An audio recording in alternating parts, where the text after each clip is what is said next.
The sun hung high over the bustling grounds of the United States Marine Corps base, casting long shadows across the dusty parade field where the rhythmic sound of marching boots usually echoed. In a quiet corner of the duty hut, the atmosphere was a bit more relaxed but no less intense. Sergeant Vince Carter sat hunched over a small table, his eyes fixed on the playing cards in his hand. Across from him sat Sergeant Hacker, a man who prided himself on his supposed psychological connection with his subordinates. The game was intense, but the conversation was even more spirited. Hacker leaned back, a smug smile playing on his lips as he watched Carter struggle with his hand. He urged Carter to take it easy, suggesting that they talk about the situation again tomorrow. He claimed that after spending 10 minutes with his men, everything would work out. Carter looked up, his face a mask of disbelief and slight annoyance. He asked Hacker if he thought he was the chaplain of the base. Hacker simply shrugged, explaining that whenever his boys had a problem, they came running to him because he was their father image. Carter grunted, telling Hacker to just play the cards and keep his fatherly advice to himself. He accused Hacker of looking at his cards, which Hacker denied with a look of feigned innocence. A new deal was called, much to the chagrin of Carter, who claimed he had a good hand involving a jack of spades. Hacker insisted on the new deal, leading Carter to muse about the difficulties of being a sergeant. He spoke about the burden of having to nurse the recruits and listen to their endless troubles. Carter called it rapport, something he claimed Hacker lacked with his own men. The debate over rapport intensified. Hacker challenged Carter, asking if his men ever confided in him or brought him their personal problems. Carter dismissed the idea of being an advice columnist like Dear Abby, stating that he knew all the angles and could give his men the benefit of his vast experience. Hacker retorted that Carter had no patience, which was why the men avoided him.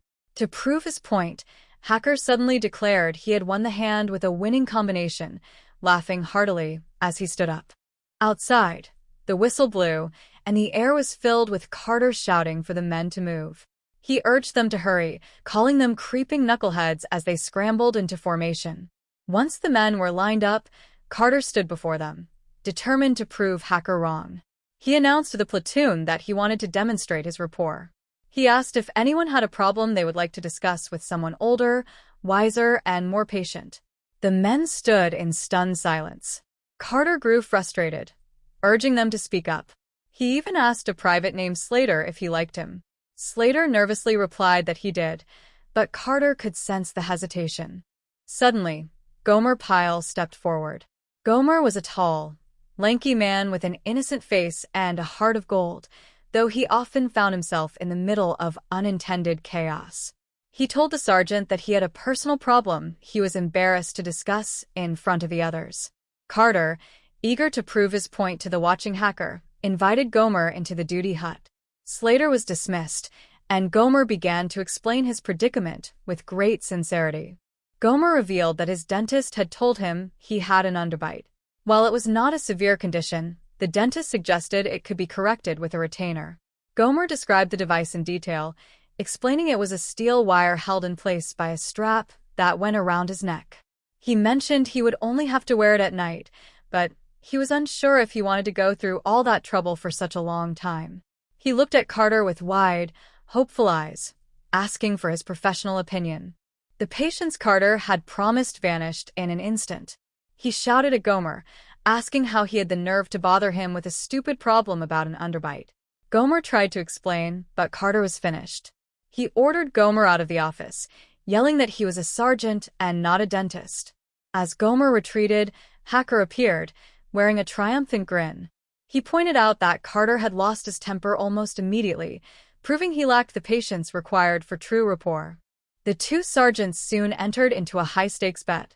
Hacker challenged Carter to go 24 hours without losing his temper or blowing his stack. They agreed on a wager of $50.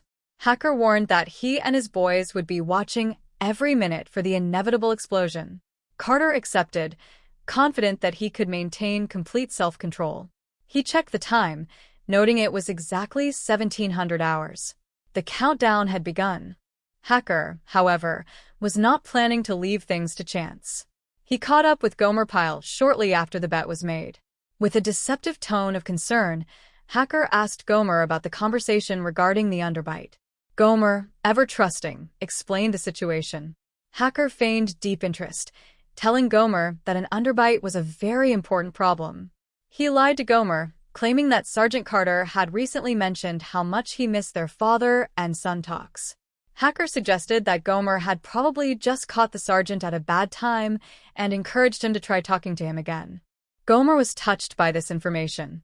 He believed that Sergeant Carter truly valued their interactions, but was simply too busy or lost in thought to show it. Encouraged by Hacker, Gomer decided to seek out the sergeant once more. Inside the hut, Carter was trying his best to stay calm. When Gomer appeared and asked if he was on a train of thought, Carter took a deep breath. Gomer began to explain the Underbite issue again, mentioning that it made him the last one to finish an ear of corn during meals. Carter, teeth clenched and face turning red, managed to tell Gomer to go ahead and get the retainer just to get him to leave. As the hours passed, Carter was pushed to his limits. He tried to avoid Gomer at all costs, but Gomer seemed to be everywhere. At one point, Gomer decided to help clean the sergeant's office as a gesture of kindness. In the process, he accidentally knocked down Carter's most prized possession, a sword he claimed to have captured from an enemy officer during the Incheon landing. Gomer assured the sergeant there was no damage, even as he accidentally rubbed the blade against Carter's skin. Carter winced but held back his roar of frustration, much to the surprise of Slater and the other men. Sergeant Hacker, seeing that Carter was holding on, decided to escalate his plan. He told Gomer that the sergeant's strange behavior and quietness were not physical, but mental. He claimed the sergeant was holding everything inside and needed a shock to release the pressure. Hacker proposed a plan. Gomer should go into the hut and break the sergeant's prized sword. Hacker promised he would substitute the real sword with a cheap souvenir so no actual harm would be done. He convinced Gomer that this shock treatment would save the sergeant from a mental breakdown. Gomer, though hesitant, agreed to do it for the sake of his superior's health. He walked into the hut where Carter was counting down the final hours of the bet. Gomer picked up the sword and, with a look of pure determination, snapped it in two. Carter stared in horror. Gomer explained that he did it to help the sergeant let off steam, believing the sword was a fake planted by Hacker. The realization hit Carter like a ton of bricks. He realized that Hacker had lied to Gomer, and that the sword Gomer had just broken was, in fact, the real one. Gomer was devastated when he realized the truth. However, Carter, in a surprising moment of clarity and perhaps influenced by the $50 on the line, managed to stay calm. He even admitted to Gomer that he had not actually captured the sword in battle, but had won it in a card game. He told Gomer he would use some of the winnings from the bet to get it fixed. As the clock ticked down to the final minutes, Carter felt triumphant. He had survived the ordeal and won the bet. When Slater arrived with a piece of paper, Carter assumed it was the cash from Hacker. Instead, it was an IOU for $50. The sergeant finally lost his composure. He exploded in a fit of rage, shouting at Slater for accepting a worthless piece of paper and telling him to stay out of his business and his life. Just as the echoes of his shouting faded, Hacker walked in, smiling. He pointed out that Carter had failed with only 5 minutes left on the clock. He collected $50 from Carter, gloating about being an old pro. Gomer, who had been watching the exchange, then reminded Hacker about the $50 IOU he had signed. Since Hacker now had the cash from Carter, Gomer suggested he use it to pay off his debt to the sergeant. In the end, the money simply moved in a circle, returning to where it started. The two sergeants stood there, realizing that their schemes had led them right back to the beginning. Gomer looked at them with a smile, noting that it was the best kind of gambling because nobody truly lost. He then turned to Hacker and asked if he was having stomach pains, suggesting that it might be a mental issue. The cycle of rapport and ridiculousness continued on the base, leaving everyone exactly where they belonged.